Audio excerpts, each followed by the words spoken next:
If you wanted to create a new personal reality, a new life, then you would have to start thinking about what you've been thinking about and change it.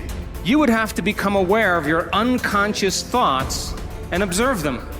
Most people try to create a new personal reality as the same personality, and it doesn't work. You literally have to become someone else. If you want to change your life, you got to make a decision to change your life. And sitting around and waiting to feel ready is not the decision I want you to make. Yes or no. Make the binary code decision. Yes or no. It's a commitment. It's not a feeling. Commitments don't have nothing to do with your feelings. You do it because you're supposed to. So as you're looking at the choices that are before you, where you've got a path that's well-trodden, you've got a path that literally is invisible and won't become something until you step on it, you have to understand that that's what this life is meant to be, and that the only frustration that you will look back on with tremendous regret is knowing that you did what was easy, even though it wasn't you. You can do anything you want without limitation. Whatever it is that you decide you want to make come true in your life, you can do that. It is going to take an inhuman amount of work. You're going to have to be prepared to break yourself in half. You are going to have to learn more than anyone has ever learned. You're going to have to push yourself harder than anyone has ever asked you to push yourself before. You're going to go way beyond your breaking point. And why? Because as Malcolm X said, the future belongs to those who prepare for it today. In this life, to be successful, you always need to stay ready. Because your opportunity will come and go before you even know it. These are the moments, the opportunities that will come and pass us by. And it's about taking the time to prepare so we can capture the moment, so that we can win that very moment. Successful people know that if you stay ready, you don't need to get ready. You do not prepare to be against the world. You prepare to act reasonably within a chaotic world where not everybody is as well prepared as you are. The question is, will you do it for yourself?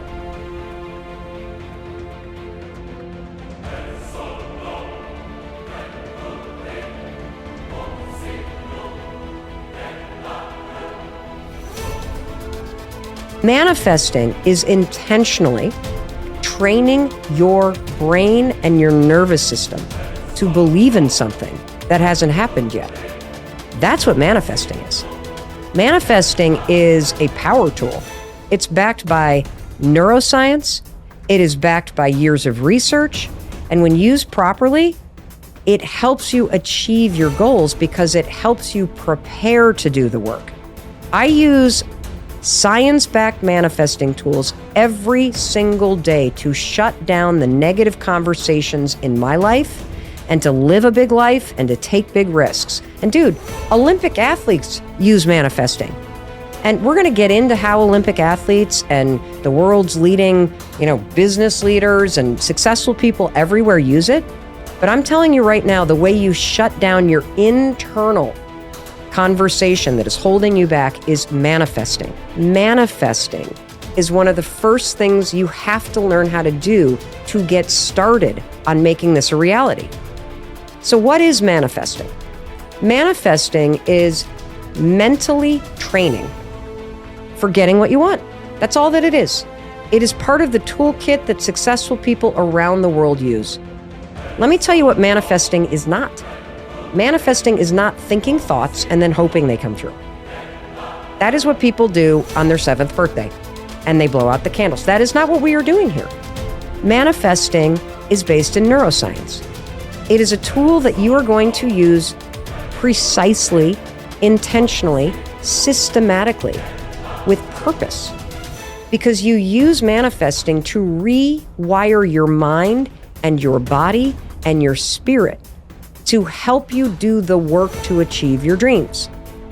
When you use manifesting properly, you are removing the mental obstacles of self-doubt, resistance, fear, perfectionism, feeling overwhelmed, other people's expectations, all that stuff that is holding you in place right now, that makes you spin in circles, Manifesting clears that out, and it programs, using science, a completely different way of thinking and feeling about the things that you want to create in your life. And when you manifest properly, it's almost like the pre-game training that you do before the big game. It prepares you to take action. It boosts your confidence. It gets you ready to do that thing. There's 3 P's that you got to annihilate, crush, or destroy if they're getting in the way of your progress in a relationship or your career or your happiness or your health. These are the 3 P's that make learned helplessness. Number 1, you think the problem is permanent. Once you've had enough disappointment, sometimes your brain doesn't want to get disappointed, so it's a permanent problem. Please write down, no problem is permanent, only your soul is permanent. Nothing's forever. Everything changes, everything eventually ends, and something new begins. That's part of life. Those are the seasons of life. The second P that keeps people in learned helplessness so they don't change, this belief's got to be annihilated, broken through, and that it's pervasive. That means that because my relationship's not great, my whole life is horrible. Then you're forgetting you do have health, or you do have friends, or you do have a job, or you do have whatever. I can breathe. And the third one is we think the problem is personal. There's something wrong with me. And if you start believing that, it becomes self-fulfilling. You give up. See, I'm not good enough. I'm not beautiful enough. I'm not smart enough. I always screw it up. So those 3 P's got to be destroyed. If we don't have a sense of purpose, then you're doing the thing you're doing just for the sake of doing it, right? Like I'm making money just for the sake of money. I'm turning this wrench just for the sake of turning this wrench. And when we do things that contribute to something else, contribute to something bigger, it gives our lives and our work meaning. And when we have a sense of meaning, when we have a sense of purpose, it does many, many things to us. It builds our self-confidence. It makes us better decision makers. It makes us better in relationships. And at the end of the day, it makes us enjoy our lives and find fulfillment in in our work. And I think so often, and I think there's a lot of people don't think about it this way. They don't think about what's the purpose of all of this. What's the reason I'm doing all of this? We usually default to, I got to pay my bills. That's a function, because I was told to do it. Because everybody has to work, or because I'm just trying to, I want to make this company the biggest or the best. To what end? To what value? And so to truly understand purpose, I think, like I said, it sort of just has positive effects all over the place. In the real world, we miss. Sometimes by a lot, but we have to keep trying. The more we work on it, the better we get. The more shots we take, the more times we'll hit the target and the more good we'll do. When a philosopher, he said, is exhorting, persuading, rebuking, or discussing some aspect of philosophy, if the audience pour forth trite and commonplace words of praise in their enthusiasm and unrestraint, if they even shout, if they gesticulate, if they are moved and aroused and swayed by the charm of his words, by the rhythm of his phrases, and by certain rhetorical repetitions, then you may know that both the speaker and his audience are wasting their time, and that they are not hearing a philosopher speaking but a flute player performing. But this inner battle, as Martin Luther King Jr. would later call the Civil War between the North and South of our souls, rings true to any person with a shred of self-awareness. We have competing parts within us, and what matters in life is which side we choose to turn ourselves over to.